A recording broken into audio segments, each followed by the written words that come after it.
Hello students, this is Professor Mukesh Jindal from Graphite Chemistry Classes, Ajit Road, Bathinda. My contact is 9463625680. तो बेटा हम जो last topic में बात कर रहे थे स्टेट्स ऑफ मैटर चैप्टर में, वो है हाइड्रोजन बॉन्ड के बारे में।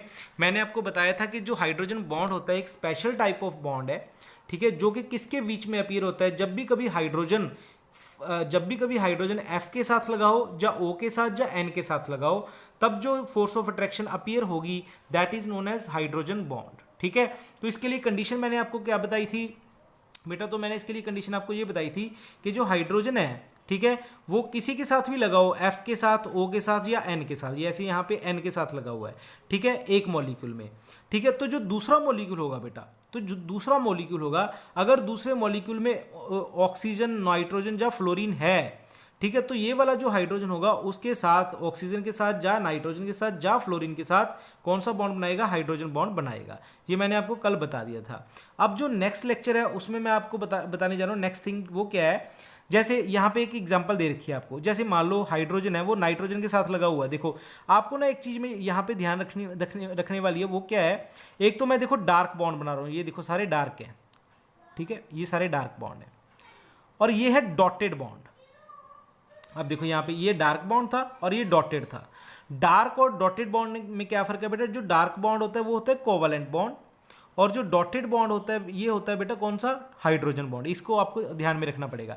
अब देखो, जैसे हमारे पास एक मॉलिक्यूल है, उस मॉलिक्यूल में हाइड्रोजन जो है नाइट्रोजन के साथ लगा हुआ है, ठीक है। अगर जो दूसरा मॉलिक्यूल है बेटा, मान लो इसको मैंने पानी में डिजोल्व कर दिया। पानी में क्या होता है? ऑक्सीजन होता है, ठीक है। तो ये हाइड्रोजन क्या करेगा? उस पानी के ऑक्सीजन के साथ क्या बनाएगा? हाइड्रोजन बॉन्ड बनाएगा। ये देखो बना हुआ है, समझ आ गई बात? अगर उसमें नाइट्रोजन होता तो ये नाइट्रोजन के साथ भी हाइड्रोजन बॉन्ड बनाता। अगर उसमें फ्लोरीन होता तो उसके साथ भी ये वाला हाइड्रोजन बॉन्ड बनाता। यहाँ तक क्लियर? अब दूसरी एग्जांपल, मान लो हाइड्रोजन जो है वो ऑक्सीजन के साथ लगा हुआ है, ठीक है। मैंने इसको डिसॉल्व कर दिया पानी में। ये पानी में क्या होता है? ऑक्सीजन। अब ये क्या करेगा? हाइड्रोजन उस पानी वाले ऑक्सीजन के साथ हाइड्रोजन बॉन्ड बनाएगा। जैसे मैंने आपको बोला था, नाइट्रोजन होता पानी में, ठीक है। अगर मान लो यहाँ पे पानी ना लेके मैं NH3 ले लेता, तो ये हाइड्रोजन उस नाइट्रोजन के साथ भी हाइड्रोजन बॉन्ड बनाता। अगर NH3 ना लेके मैं HF ले लेता, तो भी ये हाइड्रोजन फ्लोरीन के साथ हाइड्रोजन बॉन्ड बनाता। क्लियर? अब तीसरी कंडीशन क्या है? जैसे H है वो F के साथ लगा हुआ है, ठीक है। मैंने इसको पानी में डाला है, पानी में H2O होता है, तो ये हाइड्रोजन बॉन्ड बनाएगा उसके साथ, ऑक्सीजन के साथ। अगर मान लो पानी की जगह पे अमोनिया ले लेता, तो ये हाइड्रोजन तो भी नाइट्रोजन के साथ बॉन्डिंग बनाता, हाइड्रोजन बॉन्ड। अगर यहाँ पे मैं HF ले लेता, तो F के साथ ये वाला हाइड्रोजन फिर भी दूसरे HF के साथ क्या बनाता? हाइड्रोजन बॉन्ड बनाता। समझ आ गई? बस हाइड्रोजन बॉन्ड की कंडीशन क्या है बेटा? कि जो हाइड्रोजन है वो नाइट्रोजन, ऑक्सीजन या फ्लोरीन के साथ लगा होना जरूरी है। अब फोर्थ केस देखो यहाँ पे। अब जो हाइड्रोजन है देखो किसके साथ ज्वाइंट है? कार्बन के साथ, ठीक है। मान लो इसको आपने किस में डाल दिया? पानी में डाल दिया। This is water. H2O जो होता है, O जो होता है पानी में होता है। तो क्या ये वाला हाइड्रोजन ऑक्सीजन के साथ हाइड्रोजन बॉन्ड बनाएगा? बिल्कुल भी नहीं बनाएगा। क्यों नहीं बनाएगा बेटा? क्योंकि यहाँ पे हाइड्रोजन के साथ क्या लगा हुआ है? कार्बन। हाइड्रोजन के साथ क्या लगा है? कार्बन। तो हाइड्रोजन बॉन्ड बनने के लिए कंडीशन मैंने क्या बताई थी? कि जो हाइड्रोजन जो लगा होना चाहिए वो किसके साथ लगा होना चाहिए? F के साथ, O के साथ या N के साथ। पहली कंडीशन। दूसरी कंडीशन क्या बताई थी? कि इस हाइड्रोजन को आप जिसमें डालोगे उसमें भी ऑक्सीजन, नाइट्रोजन या फ्लोरीन होना चाहिए। दोनों में FON की कंडीशन जरूरी थी। अब इसमें तो ऑक्सीजन, नाइट्रोजन या फ्लोरीन है, चलो ठीक है, बट इस केस में यहाँ पे देखो हाइड्रोजन तो है बट यहाँ पे FO या N तो नहीं है ना, ठीक है। तो दैट्स वाई ये वाला हाइड्रोजन बॉन्ड है वो नहीं बनेगा, कभी भी नहीं बनेगा। समझ आ गई बात? तो ये हाइड्रोजन बॉन्ड की कंडीशन हो गई। देखो, although hydrogen bonding is regarded as being limited to NO and F। वैसे तो जो हाइड्रोजन बॉन्डिंग होती है बेटा वो FON के साथ ही होती है हमेशा, but species such as chlorine, this is chlorine, may also participate in hydrogen bonding. मैं आपको एक चीज़ यहाँ पे क्लियर कर दूँ सभी बच्चों को।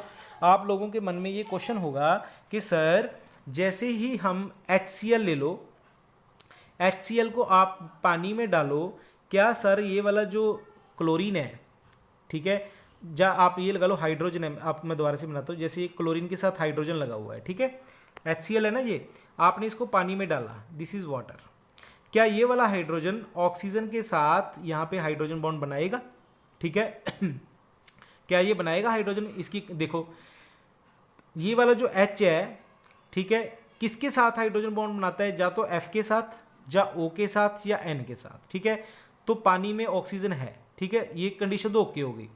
बट मैंने आपको क्या बोला था, इस हाइड्रोजन के साथ भी तो ये लगा होना चाहिए, FO या N लगा होना चाहिए। बट यहाँ पे क्या है, क्लोरीन है, तो ये तो है नहीं, इनमें से तो कोई नहीं है, ये तो क्लोरीन है, तो ये वाला हाइड्रोजन बॉन्ड कंसीडर नहीं होगा। तो ये हाइड्रोजन बॉन्ड जो है वो कंसीडर नहीं होगा। समझ आ गई। तो अब एक मैं बात आपको और बताता हूँ। आप में से कई बच्चे सोच रहे होंगे सर जो नाइट्रोजन है उसकी इलेक्ट्रोनेगेटिविटी की वैल्यू होती है 3, और सर जो क्लोरीन है उसकी भी इलेक्ट्रोनेगेटिविटी की वैल्यू होती है 3, ठीक है। तो जब हाइड्रोजन नाइट्रोजन के साथ लगा होगा तब तो वो हाइड्रोजन बॉन्ड बनाता है, जब क्लोरीन के साथ लगा होगा तो हाइड्रोजन बॉन्ड नहीं बनाता। उसके पीछे रीज़न क्या है, ठीक है। तो बेटा इसके पीछे रीज़न बहुत ही इंपॉर्टेंट क्वेश्चन है, मैं इसके क्वेश्चन बताता हूँ। जैसे आपको क्वेश्चन आ सकता है कई बार कि जो NH3 है उसको आप पानी में डालोगे तो हाइड्रोजन बॉन्ड बनेगा, तो जो हाइड्रोजन बॉन्ड होगा वो क्या करेगा, बनेगा। अगर आप HCl है उसको पानी में डालते हो, जो हाइड्रोजन बॉन्ड है वो नहीं बनेगा। ऐसा क्यों? क्योंकि जो हाइड्रोजन है यहाँ पे देखो वो N के साथ लगा हुआ है, ठीक है, और इस साइड में भी ऑक्सीजन है, ठीक है। तो ये वाला हाइड्रोजन इसके साथ हाइड्रोजन बॉन्डिंग बनाएगा। बट यहाँ पे जो हाइड्रोजन है वो Cl के साथ लगा हुआ है, इस साइड पे ऑक्सीजन है या नहीं है उसको तो छोड़ दो आप, इसके साथ तो नहीं है ना FON में से कोई भी, तो दैट्स वाई इसका हाइड्रोजन बॉन्ड नहीं बनता। तो क्यों नहीं बनता? तो इसका रीज़न ये होता है बेटा कि जो नाइट्रोजन होता है ना उसका साइज़ जो होता है वो स्मॉल होता है। जो नाइट्रोजन होता है उसका साइज़ क्या होता है, स्मॉल होता है, और जो क्लोरीन होता है उसका जो साइज़ होता है बेटा वो लार्ज होता है। क्लोरीन का साइज़ क्या होता है, लार्ज होता है। तो क्लोरीन का साइज़ लार्ज होने के कारण, ठीक है, क्लोरीन का साइज़ लार्ज होने के कारण ये क्लोरीन जो होता है वो हाइड्रोजन के ऊपर ज़्यादा पॉजिटिव चार्ज नहीं डेवलप कर पाता, ठीक है। जो क्लोरीन होता है वो हाइड्रोजन के ऊपर ज़्यादा पॉजिटिव चार्ज जो होता है उसको डेवलप नहीं कर पाता। वेयर जो नाइट्रोजन होता है, अगर यहाँ पे मैं नाइट्रोजन लगा देता तो नाइट्रोजन ने इसके ऊपर जल्दी से जल्दी पॉजिटिव चार्ज डेवलप करना था, जिस वजह से हाइड्रोजन बॉन्ड बन जाना था, ठीक है। तो ये इनके बीच में डिफरेंस होता है। समझ आ गई बात? तो ऐसा भी अब एक क्वेश्चन और, ऐसा भी नहीं होता बेटा कि क्लोरीन कभी भी हाइड्रोजन बॉन्ड नहीं बनाता, ठीक है। तो आप कह रहे, अब आप सोचोगे सर भी मतलब आप पहले तो आपने बोला था कि हाइड्रोजन बॉन्ड इनके साथ बनता है, FON के साथ ही लगाओ। बेटा बिल्कुल सही है, इनके साथ ही बनता है, पर फिर भी साइंस है, ठीक है। तो science is the study of exceptions, ठीक है। तो बेटा इसमें एक्सेप्शंस तो होती हैं, तो हम इसको इग्नोर नहीं कर सकते कि कभी भी क्लोरीन जो है हाइड्रोजन बॉन्ड नहीं बनाता। क्लोरीन हाइड्रोजन बॉन्ड बनाता है, पर उसके एक दो एग्जाम्पल हैं जो स्पेशल केसेस है, वो आपको मैं आगे बताऊंगा। वैसे इन जनरल अगर आपको कभी भी आ जाए, इन जनरल कभी भी आ जाए क्या क्लोरीन हाइड्रोजन बॉन्ड बनाता है, तो आंसर आएगा नो। आंसर क्या आएगा? नो, ठीक है। और उसका रीज़न क्या होगा आंसर का? क्योंकि क्लोरीन का जो साइज़ है वो बड़ा होता है, ठीक है। समझ आ गई? तो आगे चलते हैं, नेक्स्ट पेज पे। हाइड्रोजन बॉन्ड में अब हमने करना है कि इसकी टाइप्स कितनी होती हैं, ठीक है। सबसे पहले magnitude of hydrogen bonding depends on the physical state of the compound. तो बेटा जो हाइड्रोजन बॉन्डिंग है इसका जो मैग्नीट्यूड है, कि मैग्नीट्यूड का मतलब होता है कि जो हाइड्रोजन बॉन्ड है कितना स्ट्रॉन्ग है, ठीक है, कितना स्ट्रॉन्ग है कितना वीक है, ये किसके ऊपर डिपेंड करेगा? ये डिपेंड करेगा फिजिकल स्टेट के ऊपर डिपेंड करेगा कंपाउंड की, ठीक है। कि अगर वो सॉलिड के बीच में है, जैसे मान लो कोई AB है यहाँ पे, ठीक है, B हाइड्रोजन है, मान लो O, A क्या है? O है, ठीक है। और यहाँ पे भी मान लो ये O है, ये H है, ठीक है, सपोज, ठीक है। चलो ये इसको छोड़ो, ये OH है, यहाँ पे भी OH है। अगर ये वाला OH भी सॉलिड स्टेट में है, सॉलिड, और ये वाला OH भी सॉलिड स्टेट में है, तो बेटा इनके बीच में हाइड्रोजन बॉन्ड तो बनेगा ही बनेगा, बट ठीक है। अब जो हाइड्रोजन बॉन्ड बनेगा बहुत स्ट्रॉन्ग बनेगा, ठीक है। क्यों बनेगा? क्योंकि बेटा जो सॉलिड्स होते हैं उनके बीच में जो फोर्स ऑफ अट्रैक्शन होती हैं वो क्या होती हैं? बहुत ज़्यादा होती है, ठीक है। तो जो बॉन्ड बनते हैं वो भी स्ट्रॉन्ग बनते हैं, तो हाइड्रोजन बॉन्ड क्या होगा? स्ट्रॉन्ग होगा। और अगर ये गैसेज होते, ठीक है, अगर ये भी गैस होती, ये भी गैस होता है, तो इनके बीच में जो हाइड्रोजन बॉन्ड बनना था वो क्या बनना था? मिनिमम बनना था, ठीक है। तो यहाँ पे जो हाइड्रोजन बॉन्ड होता है वो थोड़ा सा वीक होता, ठीक है। तो इस चीज़ को आपको याद रखना पड़ेगा। Hydrogen bonds have strong influence on the structure and properties of the compound. बेटा अगर आप में से कई बच्चे सोच रहे होंगे कि सर हाइड्रोजन बॉन्ड हम क्यों पढ़ रहे हैं, इसका क्या यूज़ होता होगा, तो बेटा इसका बहुत बड़ा यूज़ है हाइड्रोजन बॉन्ड का। मैं आपको एक सिंपल सी भाषा में अगर बात करूं, अगर आप सुन रहे हो ना, आप लिविंग हो, तो ये हाइड्रोजन बॉन्ड की देन है। अगर आप जिंदा हो ना, तो सिर्फ किसकी वजह से हो, हाइड्रोजन बॉन्ड की वजह से जिंदा हो। अब आप सोचोगे सर क्यों, ऐसा क्यों? बेटा मैं आपको सिंपल सी एक दो एग्जांपल बता देता हूँ, बाकी तो आगे आएगा, आप समझ ही लोगे। कि अगर आप पानी पीते हो, पानी, ठीक है, आपको पता है कि जो पानी होता है वो लिक्विड होता है, लिक्विड, ठीक है। वो पानी लिक्विड ही क्यों होता है? पानी गैस भी तो हो सकता है। तो बेटा पानी के लिक्विड होने का कारण ही हाइड्रोजन बॉन्डिंग है। एक्चुअल में जो H2O की बात आप करते हो, H2O की बात आप करते हो, जो H2O होता है ना बेटा, ये वैसे तो एक गैस है, वैसे क्या होता है, एक गैस होती है, बट क्योंकि H2O और H2O मॉलिक्यूल में आपस में क्या हो जाती है, हाइड्रोजन बॉन्ड अपीयर हो जाता है, जिस वजह से ये किस स्टेट में आ जाता है, लिक्विड स्टेट में आ जाता है।